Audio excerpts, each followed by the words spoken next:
ترگت کہتا ہے کہ اسے اورال کی سازشوں کا پتہ تھا، اس نے ہماری آ کر جان بچائی۔ اس کے علاوہ ایک دفعہ ارطغرل بھائی صلیبیوں کے پھندے میں آ چکے تھے۔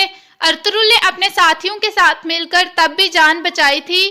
اس طرح ہم ارطغرل سردار کی منزل کے اور قریب آ چکے ہیں۔ جس طرح ابو منصور نے آج ہماری جان بچائی ہے، اسی طرح کبھی آلیار نے بھی بچائی تھی، بمسی کہتا ہے۔ ترگت کہتا ہے کہ ہمیں کبھی بھی اپنے آپ کے سپاہی ہونے پر شرم محسوس نہیں کرنی۔ ہم اس ویسلس کو بھی ایک دن ختم کریں گے اور کاراچائسر قلعہ ہمارا ہوگا، ہم فتح حاصل کریں گے۔ اگر ابو منصور نہ آتے، سامسا کہتا ہے، تو ہم سرداران سے محروم ہو جاتے۔ دوسری طرف ایکترینا قلعے میں تیار ہو رہی ہوتی ہے۔ ویسلس کہتا ہے دروازہ کھولو، وہ اندر آتا ہے اور ایکترینا کو کہتا ہے کہ میں آلیار کو ختم کر کے آ رہا ہوں، اگر وہ ختم نہیں ہوا تو وہ جلد ختم ہو جائے گا۔ جہاں پر میں نے اسے زخم دیا تھا وہ بچ نہیں پائے گا اور جلد ہی ارطغرل کا بھی یہ حال ہوگا۔ اگر آج ایک آدمی اپنے سپاہیوں کے ساتھ نہ آتا تو ارطغرل بچ گیا ہوتا۔ مجھے شک ہے کہ وہ سلطان ہے، تم نے سلطان کو دیکھا ہے؟ ایکترینا کہتی ہے ہاں، میں اورال کے ساتھ ایک دفعہ دعوت پر گئی تھی اور میں نے تب اس کو دیکھا تھا، میں اس کو پہچان سکتی ہوں۔ ویسلس کہتا ہے کہ تم ہانلی بازار جاؤ گی اور تم اس کو دیکھو گی، کیا وہ واقعی سلطان ہے؟ اگر ہمیں یہ پتہ چل جاتا ہے تو یہ ہمارے لیے بہت بڑی مددگار ثابت ہوگی، ہم بدلہ لینے کے قریب پہنچ جائیں گے۔ دوسری طرف کائی قبیلے میں بمسی اور حفصہ خاتون اپنے خیمے میں بیٹھے ہوتے ہیں۔ حفصہ خاتون بمسی کی مرہم پٹی کر رہی ہوتی ہے۔ بمسی کہتا ہے وہ کتا ویسلس، وہ ہمارے سپاہیوں کو شہید کرتا جا رہا ہے۔ ہلینا کہتی ہے کہ اس کو ضرور ایک نہ ایک دن اپنے برے کاموں کی سزا ملے گی اور وہ اس جہنم کی آگ میں جلے گا، آپ کو پریشان ہونے کی ضرورت نہیں ہے۔ اور جب آپ کاراچائسر قلعہ فتح کریں گے تو بہت سے میرے لوگ آپ لوگوں کے ساتھ ہوں گے اور آپ ان کی مدد کریں گے، مجھے اس بات کا پورا یقین ہے۔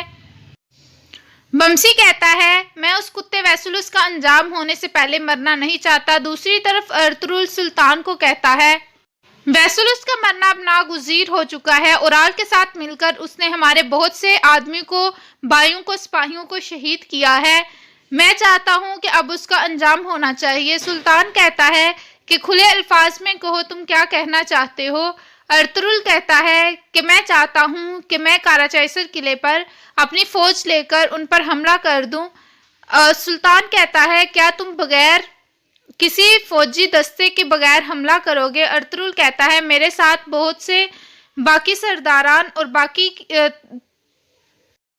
باقی قبیلے ہیں۔ دوسری طرف بانو ججک اپنے خیمے میں بیٹھی اپنے بچے کے لیے رو رہی ہوتی ہے کہ تم یتیم پیدا ہوگے۔ اتنے میں ہائمہ خاتون آ جاتی ہیں۔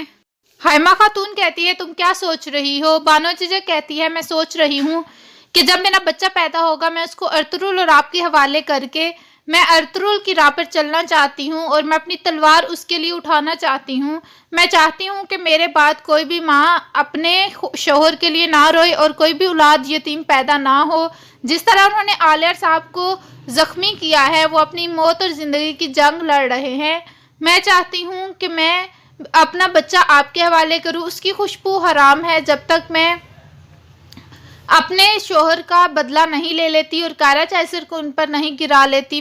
ہائمہ خاتون کہتی ہیں کہ تمہارا بچہ اور تمہارا اولین فرض یہ ہے کہ تم اپنے بچے کو اچھی تربیت کرو اور اس کو پالو۔ دوسری طرف اسلحان ابھی تک آلیار کے پاس بیٹھی رو رہی ہوتی ہے۔ اچانک سے آلیار کا ہاتھ ہلتا ہے، اسلحان خوشی سے اٹھ جاتی ہے اور اسحاق صاحب بھی دیکھتے ہیں کہ آلیار کا ہاتھ ہلتا ہے۔ فوراً آرتک صاحب آتے ہیں اور وہ آلیار کو کہتے ہیں بہت خوشی ہوئی۔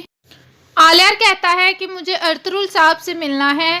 اسحاق کہتا ہے کہ میں ابھی جاتا ہوں اور ان کو بلا کر لے کر آتا ہوں۔ اسلحان کہتی ہے کہ اللہ آپ کو کبھی بھی اپنے بغیر مجھے نہ رکھے، میں ٹکڑے ٹکڑے ہو جاؤں گی اگر میں آپ کو کھو دیا تو۔ میرا آپ کے علاوہ اب اس دنیا میں کوئی بھی نہیں بچا۔ بھائی آپ شکر ہے اللہ کا کہ آپ کو ہوش آ گیا ہے۔ دوسری طرف ارطغرل سلطان کو کہتا ہے کہ میں قبیلوں کی مدد لوں گا اور میں نے ان کی تربیت کے لیے اپنے بہترین سپاہی بھیجے ہیں اور میں ان کے ذریعے ان پر حملہ کروں گا اور ان کو وہاں پر ہی ختم کر دوں گا۔ اس کے بعد حائمہ خاتون اور حلیمہ خاتون اندر آتی ہیں اور وہ سلطان سے کہتی ہیں کہ ہم ابو منصور کی شکر گزار ہونے آئے تھے کیونکہ ان کی وجہ سے ہمارے آدمیوں کی جان بچی۔ وہ کہتا ہے تو یہ تو محض اتفاق تھا کہ ہم وہاں موجود تھے، استغفر اللہ، ہم ان کو کیسے بچا سکتے ہیں۔ اور یہاں پر اس قسط کا اختتام ہوتا ہے۔ ویڈیو پسند آئے تو لائک کریے گا، کمنٹ کر کے بتائیے گا کیسی لگی ایپیسوڈ۔ فی امان اللہ۔